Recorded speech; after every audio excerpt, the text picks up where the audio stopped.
Hey guys, this is 101R Smith. Welcome to 2021, and today I'm bringing something hot for the new year. This is the high-grade Gundam Heavyarms from Gundam Wing.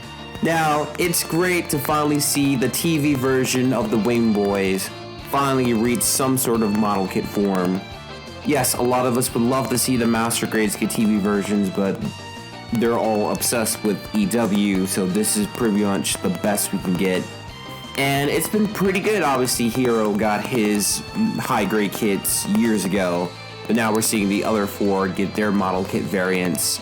Last year was Sandrock, 2020 was Heavyarms, and 2021 is Death Scythe. And I'm pretty confident we'll see Shenlong not too far distant from the future. Now, this is Gundam Heavyarms, pretty much the long-distance shooter of the Wing Boys. Long distance and a whole bunch of DACA, and you know, it's kind of funny because it's just like slowly seeing all these kits come out, and I find it kind of poignant because unfortunately, right as this kit was coming out, we lost a Wing Boy actually.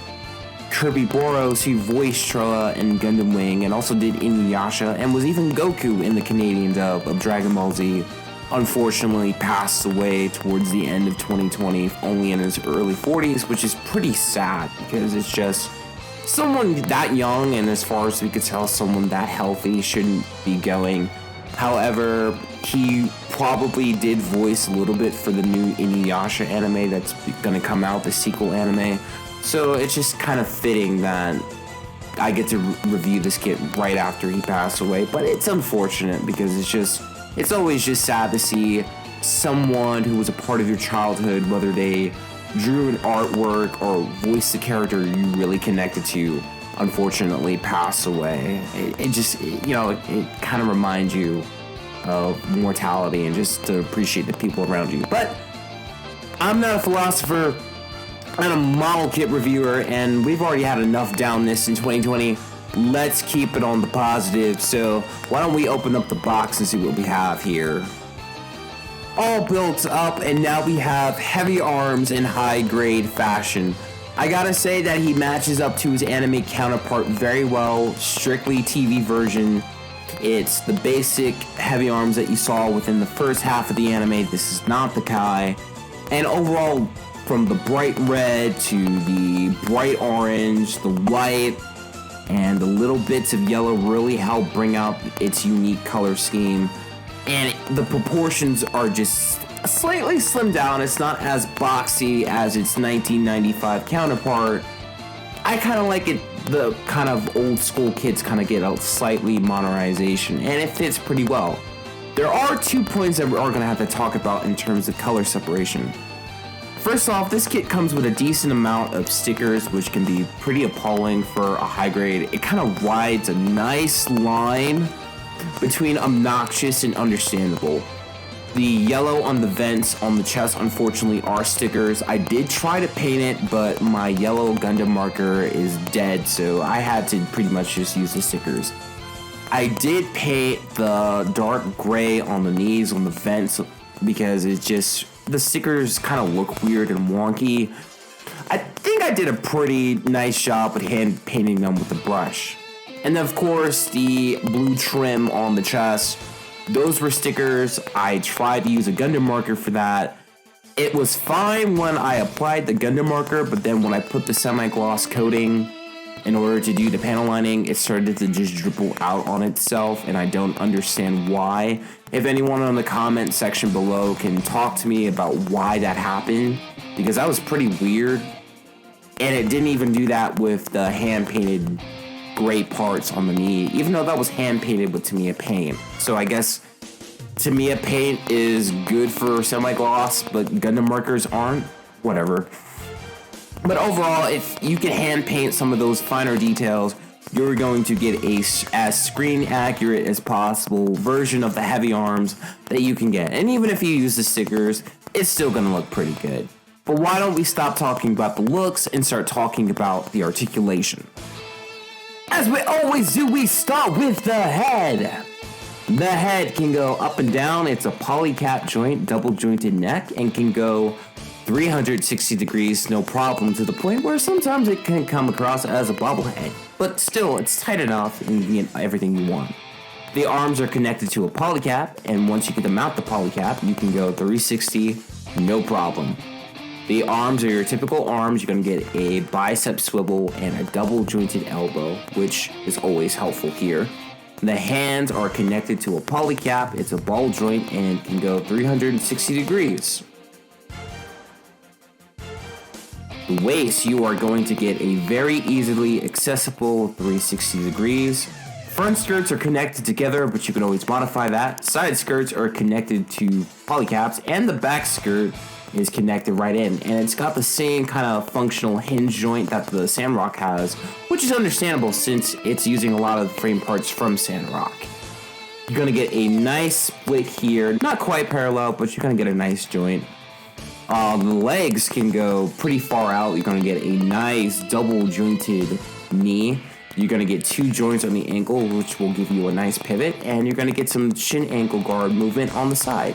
Overall, Heavyarms is going to have the exact amount of articulation that Sandrock has, and that is no complaint here.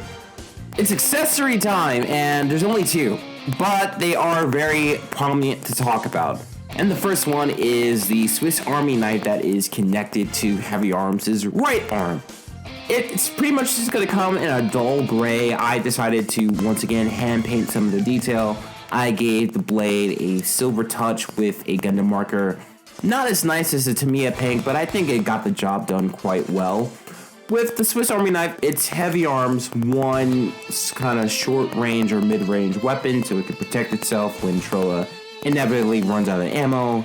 And it's functional and it looks pretty well, especially after you get it on an action base. You can get like a dashing pose to where, just like in the games, Heavyarms can just bum rush you and just slice you up if it's out of options. And it looks pretty great. I think it's a fairly good accessory that works, it's functional, and once you hand paint it, you're gonna get some nice detail. But of course, we're not here for knives, we're here for guns, and this is the Beam Gatling gun. Nice bit of Gundam Wing lore. The Beam Gatling gun can shoot both real bullets and beam energy, so Trowa has a bit of an option here of how much or what type of ammo he wants to use in combat. And of course, how it connects is you're going to take the hand out of the left arm and just slot the Beam Gatling right in. Unfortunately, if you were thinking you can get some double action, no, it is only designed for the left arm, which is disappointing, but hey, that's how it was in the anime, and it just kind of works as well out. And of course, it would not be the same if Gatling guns and just all the types of missile pods can open up and just shoot out just a whole bunch of DACA at you, and it looks pretty great. The one kind of underlining disappointment is that the missiles are just all molded in. If you can get a small little hand brush, you can pretty much turn it to whatever color you want, whether it's like a silver, a gunmetal, a red. You can get a lot out of it, so if you wanted to, you can have Heavyarms looking like a whole bunch of firing missiles at you, which is pretty cool. One other thing to note is that it comes with this nice little handle that Heavyarms can use to try to get more accurate aim. I don't remember it being in the anime, but it's there if you want a more accurate aiming pose, but I'm just used to Heavyarms just lifting up the one arm and then just shooting everything around it. But I guess the option's there.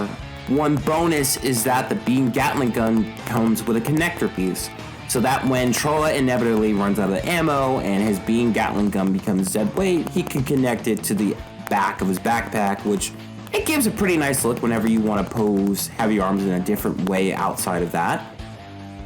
Wing comparison time! Here is Heavyarms next to the high-grade Genimus, and surprisingly enough, the Genimus is a head taller than Heavyarms, which is kind of weird because all of the wingsuits are supposed to be 16 meters instead of the traditional 18 meters that a lot of UC kids have. So why Genimus is taller than Heavyarms, maybe that's in the lore. To be honest, I didn't read a lot of G-Unit, that's okay. And now we have Heavyarms next to Sandrock, and while Sandrock does have bigger shoulders, these guys are the exact same height. And I just love that the fact that the main wing kits are compatible with each other. Like I said earlier, a lot of the frame parts in Heavyarms are the exact same ones as Sandrock, so they have the same amount of articulation available to each other. And of course, why aren't you gonna have Catra and Trowa next to each other? They look badass together. It's like Catra has the high road and Trowa has the low road. They have each other's back, which is very poignant in the anime. And of course, it's nice to recreate too. I mean, they're two best friends. And Sandrock and Heavyarms look badass together. Hopefully, once I get the real grade Wing Gundam and also Depth Scythe, they'll look badass, all 5 of them together.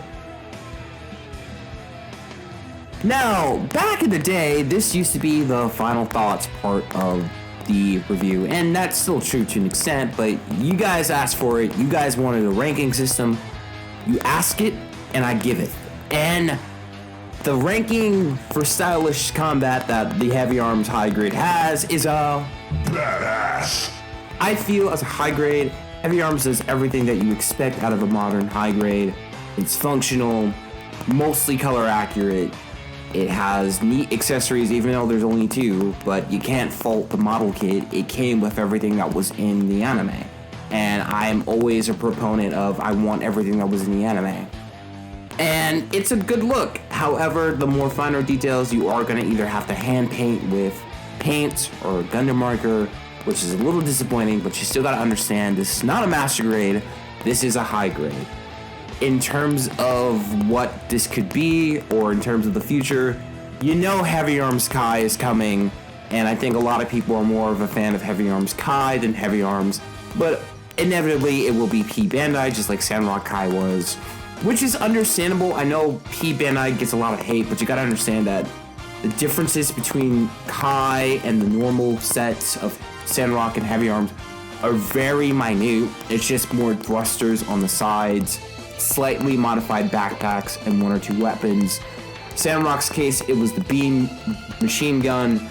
In Heavyarms' case, the beam Gatling became a double beam Gatling gun. So, as much as we like to demonize P Bandai, and sometimes rightfully so, you can understand why Heavyarms Kai would be a P Bandai in the future. In terms of what we have in the standard kit, it's good. Though, like I said, if that had one complaint, it would have been nice if Bandai had included the gimmick where in the inside of Heavyarms' his left arm, whenever the beam magnum is run out, you can have a beam saber built in, so you can recreate episode 16 of Gundam Wing when Hiro and Zex are fighting in the Arctic. It would have been a nice little bonus that might have bumped this from a B to an A, but B is still pretty solid. But we're not done, because we gotta talk about the giveaway that I promised within this review. I promised to give away a copy, a Japanese version of SD Gundam G Generation Crossrays, and Charizard Aznable 420. You are the winner of said Japanese copy of SD Gundam Crossways. If you want to claim your prize, please contact me on Instagram or Facebook on 101R Smith, so we can rearrange for you to get that copy. You have a week before I decide to pick another winner, if you choose not to take this, because this is the Japanese version. So, Charizard Aznable, congratulations. I hope you appreciate this late Christmas present. I hope everyone had a great Christmas, and here's hoping to a much better 2021. I am 101 Smith, and I will see you later. Peace.